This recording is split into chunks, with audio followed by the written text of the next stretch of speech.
So here I am crossing the Trinity River near Houston, and it's hard to see anything at all right here. It's getting a little moist, the ground's getting a little moist. Yeah, it's horrible conditions right now for visibility,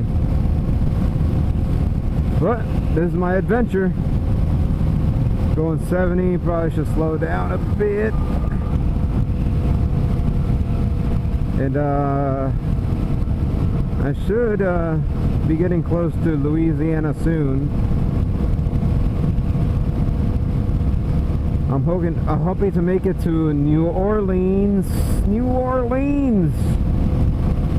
By the time the sun comes up. So we'll see. This says it won't happen until 4 o'clock in the morning, but I will be making stops. Alright, that's it for now.